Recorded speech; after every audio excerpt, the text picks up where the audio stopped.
Selanjutnya teman-teman sekalian, hadis nomor 284, tepatnya hadis urutan 5 di dalam pasal kita ini, larangan meludah. Dengan sanad sahih dari Hudzaifah radhiyallahu anhu, dia berkata Rasulullah SAW bersabda, "Man tafala tujahal qiblah, jaa yaumal qiyamati wa tafluhu baina ainaihi." Wa tafluhu baina ainaihi.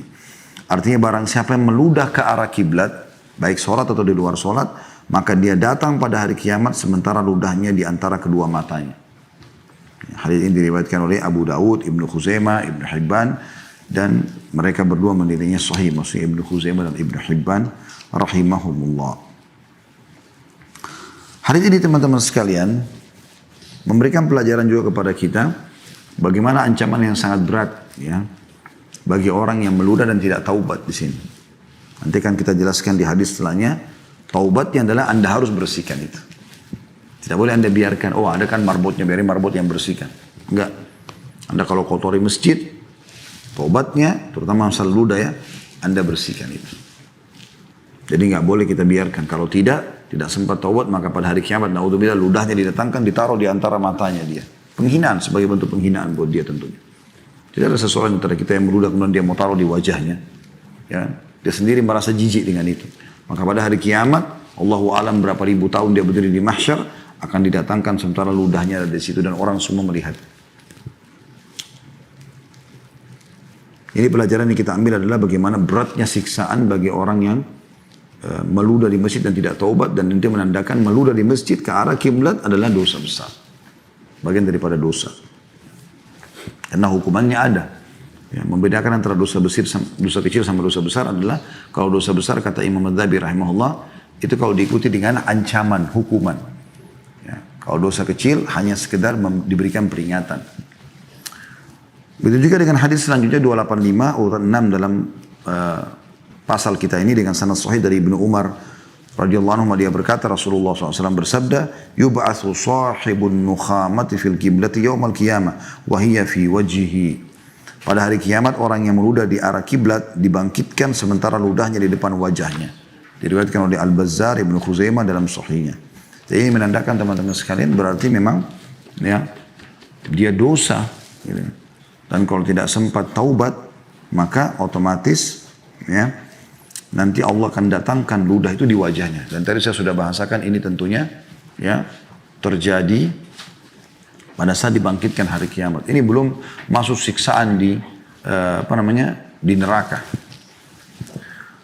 Dan terbukti bahwasanya dia dosa juga dikuatkan dengan hadis setelahnya, hadis nomor 286 urutan 7 dengan sanad sahih dari Anas radhiyallahu anhu dari Nabi sallallahu alaihi wasallam, beliau bersabda, "Al-busaqu fil masjidi khati'ah wa kaffaratuha dafnuha."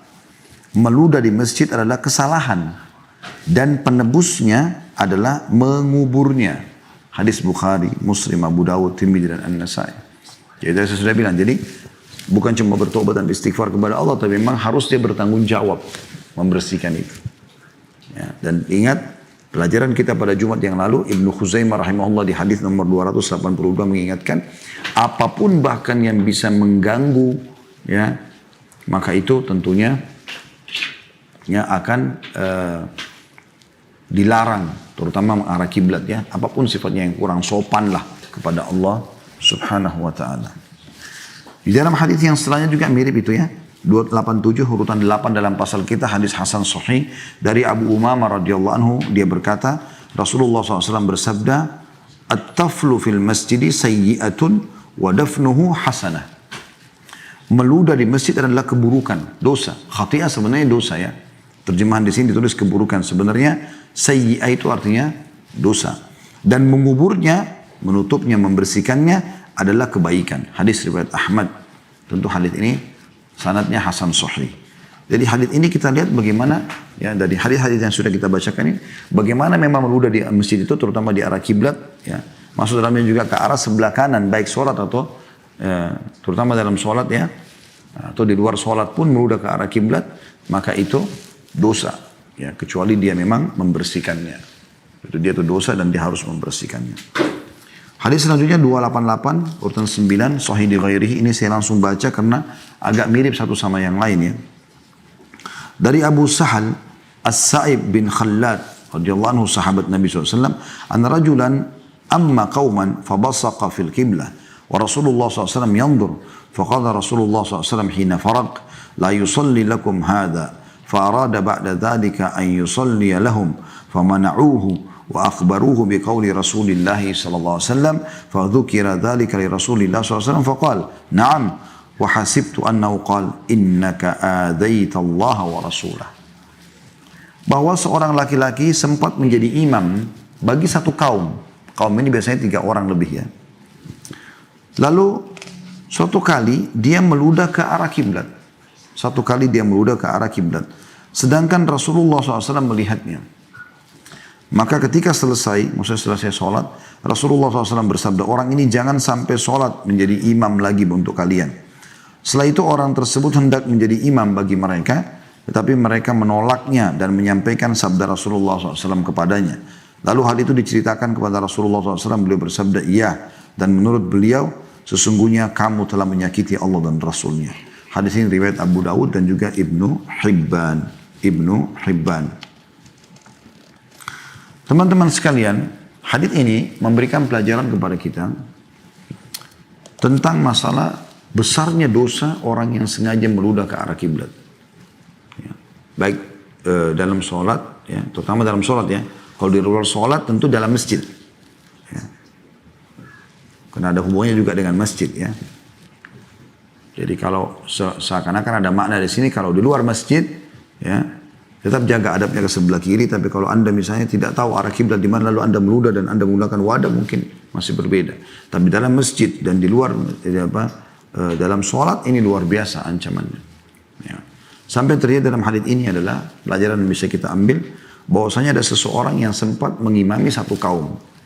Maksudnya adalah kemungkinan besar dia ada 2 makna, bisa dia mengimami satu kaum dan Nabi SAW sempat lewat di tempat dia mengimami sholat, atau memang dasarnya ini lebih kuat pendapat ini mengatakan orang ini sedang masbuk, ya, terlambat. Nabi SAW sudah selesai sholat, dia masuk ke dalam masjid Nabi lalu dia mengimami orang-orang yang telat bersamanya. Ini pelajaran pertama, an rajulan amma qauman, bahwasanya seseorang mengimami satu kaum, dan kaum artinya 3 orang ke atas baru diistilahkan dengan kaum. Lalu kemudian yang terjadi, orang ini sementara sholat, fabasaqa fil qiblah. Ini pelajaran yang kedua.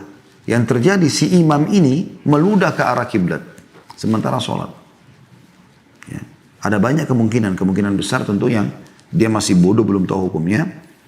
Atau juga pemahaman dia mungkin adalah karena zaman dulu, saya bilang waktu di awal-awal kita bahas tentang pasal kita ini, belum ada keramik atau granit kayak kita sekarang atau marmer, masih tanah. Mungkin dia berpikir karena jatuh di tanah ya sudah. Gitu. Apalagi sahabat-sahabat banyak yang ke masjid itu dalam kondisi mereka pakai sepatu, pakai sendal mereka sholat itu. Ya.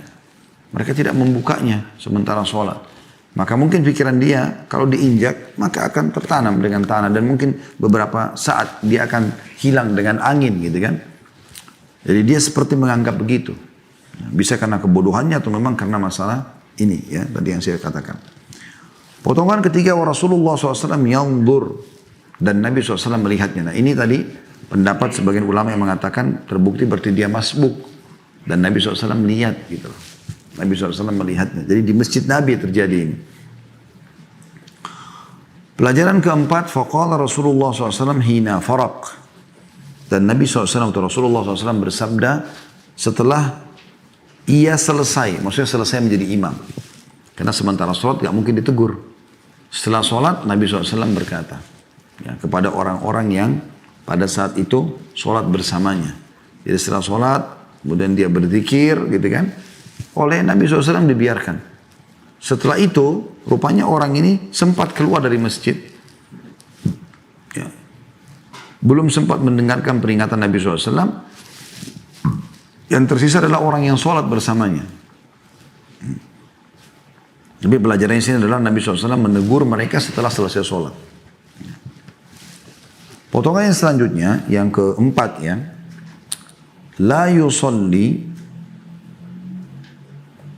Maaf, ini potongan kelima. La yusalli lakum hadha فأراد بعد ذلك أن يصلي لهم فمنعوه وأخبروه بقول رسول الله صلى الله عليه وسلم.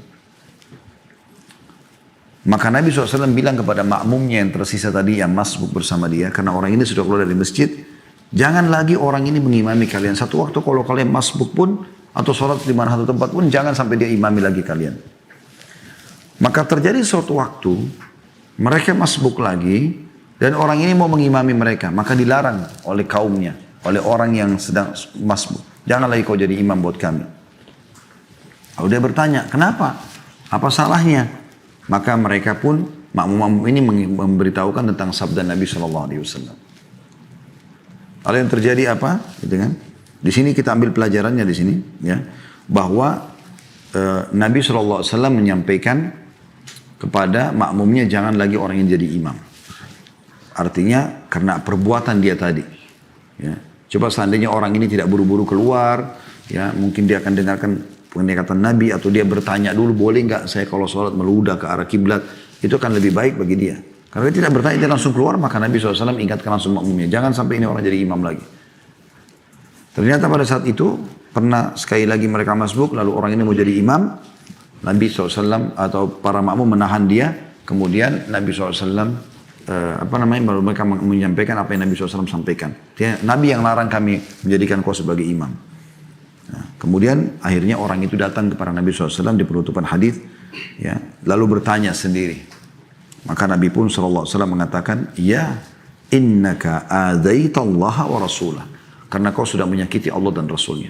Perbuatanmu tadi itu, meludah ke arah kiblat yang sholat yang lalu, ya, tanpa kau merasa itu adalah sebuah kesalahan, membuatmu tidak layak jadi imam lagi, ya, karena kau telah menyakiti Allah dan Rasulnya. Perbuatanmu itu tidak santun dan tidak sopan. Pertama, Allah, ya, zat Allah SWT yang tadi sudah kita bahasakan, ya, bersama hambanya di semua ibadahnya, ya, pertama sholat, kemudian juga ini di masjid Nabi SAW dan Nabi lagi ada. Karena Nabi SAW imam, tentu beliau, kita sudah tahu mihrab di depan. Orang ini masbuk berarti di belakang. Kalau dia meludah ke arah kiblat, dia meludah seakan-akan ke arah Allah Azza wa Jalla dan juga ke arah Rasulullah SAW. Rasulullah di arah kiblat. Ini termasuk tidak boleh. Ya, harus sopan santun tentunya. Nah ini yang terjadi teman-teman sekalian. Maka Nabi SAW mengatakan sesungguhnya kau telah menyakiti Allah dan Rasulnya. Lalu bagaimana hukumnya kalau seandainya ada orang yang pernah melakukan kena kejahilan lalu dia taubat kepada Allah SWT. Apakah dia masih layak jadi imam? Ini khilaf di antara ulama. Tapi ada yang mengatakan boleh. Setelah dia sudah taubat, ya. Ada juga yang mengatakan sudah nggak boleh jadi imam lagi kalau dia pernah melakukan. Jadi ini khilaf. Karena memang Nabi SAW di sini melarang orang itu menjadi imam. Tanpa ada penjelasan apakah selamanya atau sementara saja sampai dia taubat.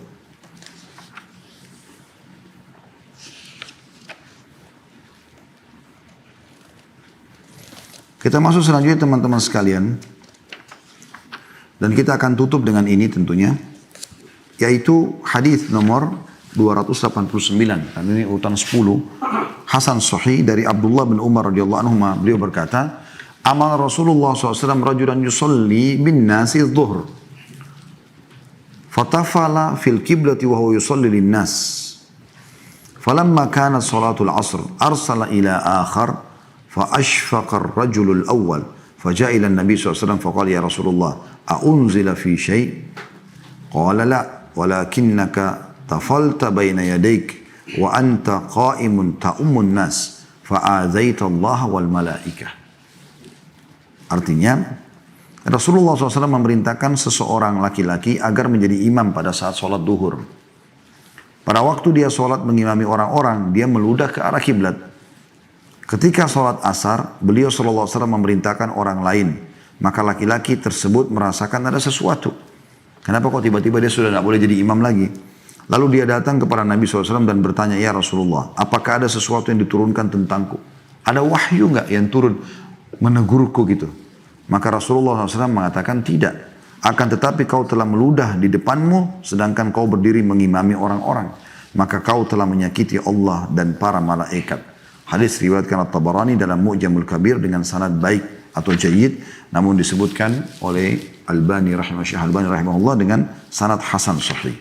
Hadis ini teman-teman penutupan dari bahasan kita masalah meludah di masjid, ya, larangan meludah di masjid dan ke arah kiblat. Dan mulai hadis 290 itu sampai ke hadis yang terakhir 296. Di dalam pasal kita ini membahas tentang larangan mengiklankan barang hilang di masjid. Ya. Itu akan kita bahas pertemuan akan datang insya Allah. Di sini teman-teman sekalian kita ambil pelajaran dari hadis yang terakhir ini, hadis urutan 10. Dikatakan amara, potongan pertama, amara Rasulullah SAW rajulan yusalli bin nasi az-zuhr. Rasulullah SAW menyuruh seseorang mengimami sholat duhur. Ya. Di sini yang paling dekat maknanya, kata sebagian ulama adalah Rasulullah SAW menyuruh dia mengimami sholat duhur, ya, di kaumnya. Karena Nabi SAW seringkali menunjuk, ya, beberapa sahabat untuk mengimam atau menjadi imam di kaumnya. Karena kalau di masjid beliau tidak akan pernah digantikan jadi imam selama beliau masih ada dan sehat. Kalau beliau musafir, barulah digantikan oleh yang beliau tunjuk sallallahu alaihi wasallam. Ataupun beliau sakit, lalu juga digantikan oleh orang yang menggantinya. Atau yang ditunjuk oleh beliau sallallahu alaihi wasallam. Jadi misalnya Nabi SAW kalau lagi safar, seringkali beliau tunjuk siapa penggantinya di Madinah, gitu kan. Pernah beliau tunjuk Abdullah bin Maktum, beliau pernah menunjuk Ali bin Abi Thalib. Beberapa sahabat pernah ditunjuk menjadi pengganti beliau di Madinah pada saat Nabi SAW sedang keluar berperang atau musafir. Nah itu menjadi imam di masjid beliau. Atau beliau lagi sakit, seperti beliau sakit keras di akhir hidup beliau SAW. Maka beliau memerintahkan kepada Aisyah berkata, Mur Abu Bakar falyusalli bin nas. Ya, perintahkan Abu Bakar agar mengimami orang sholat. Jadi beliau sebutkan, dan tidak boleh diganti oleh orang lain kecuali yang Rasulullah SAW tunjuk. Ya. Makanya waktu orang-orang cari Abu Bakar tidak ditemukan, maka mereka lihat ada Umar, lalu disuruhlah Umar bin Khattab yang menjadi imam. Sementara Abu Bakar jauh di kebunnya, baru mau dipanggil gitu ya. Dan waktu sholat sudah masuk, maka Umar pun menjadi imam. Begitu Nabi SAW dengarkan suara imam, suara Umar, maka beliau marah sambil mengatakan, Ya Allahu wa Rasuluh illa an yakuna Abu Bakar. Allah dan Rasulnya menolak siapapun yang jadi imam kecuali Abu Bakar yang sudah ditunjuk, seperti itu. Jadi di sini dari apa yang kita sampaikan tadi menandakan ini bukan di masjid Nabi SAW, tapi ini adalah orang ini ditunjuk jadi imam di kaumnya. Seperti Muadz bin Jabal radhiyallahu anhu ditunjuk oleh Nabi SAW, diizinkan menjadi imam di kaumnya. Maka beliau sholat bersama Nabi SAW, kemudian beliau mengimami kaumnya. Seperti itu maknanya. Pada saat sholat duhur di sini atau dimulai pada waktu duhur. Potongan kedua. Pada waktu dia sedang sholat, mengimami orang-orang, dia meludah ke kiblat. Jadi yang meludah siapa? Imamnya. Nah ini yang jadi saksi bahasan kita. Bisa saja seperti tadi penjelasan sebelumnya, karena kejahilan dia tidak faham, gitu kan? Atau mungkin dia menganggap bahwasanya ini tanah, kan? Nanti juga bisa kering ludah itu. Atau bisa dibersihkan nanti, ya, seperti itulah. Padahal sebenarnya sikap meludah dalam masjid, apalagi ke arah kiblat, apalagi lagi sholat, makanya adalah bagian daripada dosa besar sebagaimana sudah kita jelaskan tadi. Ya, ada ancamannya. Ludahnya akan ada di antara dua matanya. Seperti itulah. Kemudian potongan yang ketiga. Ketika sholat asar. Beliau memerintahkan orang lain. Maka orang tersebut merasa ada sesuatu. Jadi ketika tiba waktu asar. Nabi SAW sudah dengar nih beritanya orang ini tadi waktu sholat duhur. Imam itu sampai berita ke beliau SAW. Kalau orang ini meludah ke arah kiblat. Maka Nabi SAW tunjuk imam lain. Padahal biasanya ya salah satu yang Nabi SAW sering lakukan. Kalau sudah menunjuk satu imam maka itu aja jadi imamnya. Sampai beliau nanti ya memberikan instruksi yang lain. Orang ini baru sekali jadi imam duhur. Asar sudah nggak boleh jadi imam. Maka dia pun datang kepada Nabi SAW. Lalu bertanya. Ya Rasulullah, apakah ada sesuatu yang diturunkan tentangku? Ada ayat Al-Quran nggak turun yang menegur saya. Kenapa kok saya diganti? Disuruh, maksudnya pergantian saya nggak boleh jadi imam lagi. Maka pelajaran terakhir yang kita ambil, ya, yang keempat di sini ya. Kalau saya tidak salah tadi sudah urutan yang keempat, yaitu Rasulullah SAW bersabda, tidak, akan tapi kamu telah meludah di depanmu, sedangkan kau berdiri mengimami orang-orang, maka kau telah menyakiti Allah dan para malaikat. Nah, perhatikan teman-teman di sini bedanya antara lafaz hadis ini, ya 289 dengan 288 sebelumnya. Kalau tadi 288 Nabi SAW mengatakan karena kau telah menyakiti Allah dan Rasulnya. Kenapa? Karena orang di hadis nomor 288 itu sedang sholat di masjid Nabi SAW. Dan dia masbuk. Maka kalau dia meludah ke arah kiblatnya, dia meludah menghadap Allah dan menghadap Rasulullah SAW yang sedang duduk berzikir di situ. Di sini, di hadis ini, dikatakan penutupannya, karena kau telah menyakiti Allah dan para malaikat. Gitu kan? Karena di sini Rasulullah SAW tidak hadir di masjid dia. Maka yang dibahasakan Nabi SAW adalah menyakiti Allah dan para malaikat. Ya, Allahu a'lam. Jadi kita simpulkan apa yang kita pelajari pada hari ini teman-teman sekalian tentang tidak bolehnya seseorang sengaja meludah di masjid, terutama ke arah kiblat. Ya. Dan kalau dia darurat sekali mau meludah, maka sebaiknya dia meludah ke arah sebelah kirinya.